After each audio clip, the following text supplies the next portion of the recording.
এবার ঘাটালে তরুণের স্বপ্ন প্রকল্পের টাকা গায়েব, 46 জন পড়ুয়ার ট্যাবের টাকা অন্য অ্যাকাউন্টে। সমস্যায় পড়ুয়ারা। প্রসঙ্গত একাদশ দ্বাদশ শ্রেণীর পড়ুয়াদের অনলাইন ক্লাসের সুবিধার জন্য ট্যাব কিনতে 10,000 টাকা দেয় রাজ্য সরকার। এই প্রকল্পের নাম তরুণের স্বপ্ন। এবছর থেকেই দুর্গাপুজোর আগে এই অর্থ পড়ুয়াদের অ্যাকাউন্টে পাঠানোর প্রক্রিয়া শুরু হয়, কিন্তু অনেক পড়ুয়াই ট্যাবের টাকা পাননি বলে অভিযোগ ওঠে। ফের ট্যাব দুর্নীতির হদিশ রাজ্যে।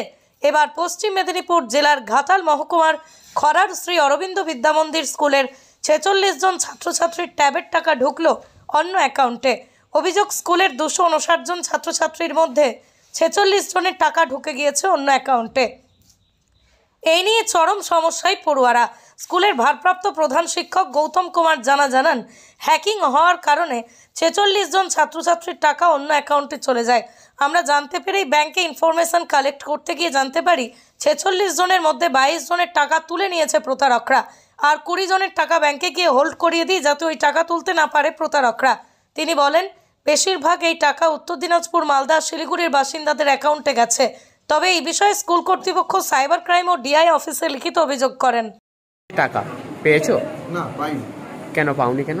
কারণ ওটা স্কুল থেকে হয়তো অ্যাকাউন্টে হ্যাকিং বা কিছু হয়েছিল, ওটা তার জন্য স্কুল থেকে আমাদের বলে হয়েছিল দেওয়া যাওয়া হবে। তার জন্য আমাদের হেডমাস্টার আমরা চেষ্টা করছি, তার জন্য আমরা ওয়েট করছি, দেখা যাক কী হয়। কবে জানতে পারলে যে এরকম ঘটনা ঘটেছে? যেদিন টাকা সবাই ঢুকেছে তারপর দিন আমরা যখন ব্যাংকে চেক আপ করলাম তখন তো পাইনি। তখন আমরা স্কুলে জিজ্ঞাসা করতে একটা আধার কার্ডের জেরক্স নেওয়া ছিল, তখন তারপরে আমাদের নামা দিকে পরে কি বলছে প্রধান শিক্ষক? কি বলছে? প্রধান শিক্ষক চেষ্টা করছেন, বলেছেন ঢুকে যাবে। তিনি কোনো একটা নির্দিষ্ট টাইম দিতে পারেন না, তার জন্য বলেছেন ঢুকে যাবে। মানে নতুন করে কি আবার কোনো তথ্য দিয়েছো স্কুলে? হ্যাঁ, না, যখন ছিল তখনই আধার কার্ড জেরক্স আর ব্যাংকের অ্যাকাউন্টে জেরক্স দিয়েছিলাম একবার। কি নাম তোমার? আমার নাম চন্দন ভাই। কি ঘটনা ঘটেছে? একটা অভিযোগ আসছে যে স্কুলের অনেক ছাত্রছাত্রীর অ্যাকাউন্টে ট্যাবের টাকা ঢুকেছে। ঘটনা যেটা হয়েছে, তরুণের স্বপ্ন 2024-25 রাজ্য সরকারের তরফ থেকে একটা প্রকল্প নেওয়া হয়েছে যে 11-12 স্টুডেন্টদেরকে টাকা দেওয়া হবে, এবং তার জন্য আমাদের বাংলার শিক্ষা পোর্টালে ওই অ্যাকাউন্টগুলো আপলোড করতে হবে। এখন অ্যাকাউন্টগুলো অলরেডি আমাদের আপডেট করাই ছিল, ঠিক আছে। এবার কিন্তু সেই সময় সমস্যা যেটা হচ্ছিল, আমাদের পোর্টালটা খোলা যাচ্ছিল না, পোর্টালটা ভীষণ জ্যাম হচ্ছিল। এখন সেটা জানতে পারলাম যে ওগুলো হ্যাকিং গুলো হওয়ার জন্য এই কেসগুলো হচ্ছে। তার ফলেই ওই সব অ্যাকাউন্টের যাদের অ্যাকচুয়াল যেটা বেনিফিশিয়ারি অ্যাকাউন্ট ছিল, সেই অ্যাকাউন্টে না গিয়ে হ্যাকিং হওয়ার কারণে, ট্যাম্পারিং হওয়ার কারণে ওটা অন্য জায়গায় টাকাগুলো চলে যায়। এবং এই ক্ষেত্রে দেখা গেছে আমাদের মোটামুটি 259 জনের মধ্যে দেখা গেছে যে ওই লাস্ট 42 জন ক্যান্ডিডেটের মধ্যে 20 জনের টাকা আমরা হোল্ড করতে পেরেছি ওই ব্যাংকে যোগাযোগ করে। এবং ব্যাংকের যে সমস্ত অথরিটি তারাও বলছে যে যেখান থেকে টাকাটা ডিস্ট্রিবিউট হয়েছিল সেখান থেকে যদি ওই ব্রাঞ্চে কোনো রকম ভাবে মেসেজ যায়, তাহলে ওরা আবার ওটাকে রিডাইরেক্ট করে দিতে পারবে। সেই মোতাবেক আমরাও ডিআই অফিসে যোগাযোগ করেছি, ডিআই অফিসকে সেই সংক্রান্ত সমস্ত ডকুমেন্টস দিয়েও আসা হয়েছে।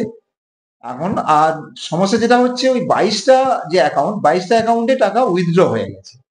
আর সেইগুলো কিভাবে কি হবে সেটাও আমরা একটু রিকোয়েস্ট করছি, ঊর্ধ্বতন কর্তৃপক্ষের কাছে জানিয়ে এসেছি।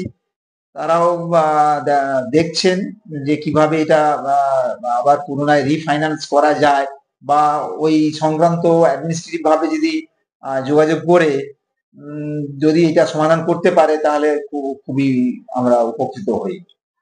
এই পর্যন্ত রয়েছে। মানে স্যার 22 জনের অ্যাকাউন্টে টাকা ঢুকে, 22 জনের অ্যাকাউন্টে টাকা ঢুকেছে এবং টাকা তুলে নেওয়া হয়েছে, উইথড্র হয়ে। কোথায় কোথায় স্যার গেছে?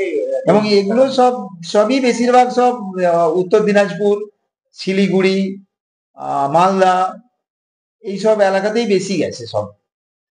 এইসব জায়গাতেই লিখিত অভিযোগ জানিয়েছেন? হ্যাঁ, লিখিত অভিযোগ জানিয়েছি, এবং সেই সংক্রান্ত সমস্ত ডকুমেন্ট, ইমেল, কোন ব্যাংকে গেছে, সেই ব্যাংকের ইমেল অ্যাড্রেস কি, আর সেখানে যে আমরা মেল করেছিলাম সেই মেলের রিপ্লাই কপি তারা কি দিয়েছে, সেই সংক্রান্ত সমস্ত আমাদের ঊর্ধ্বতন কর্তৃপক্ষ ডিআই অফিসে আমরা জমা দিয়েছি।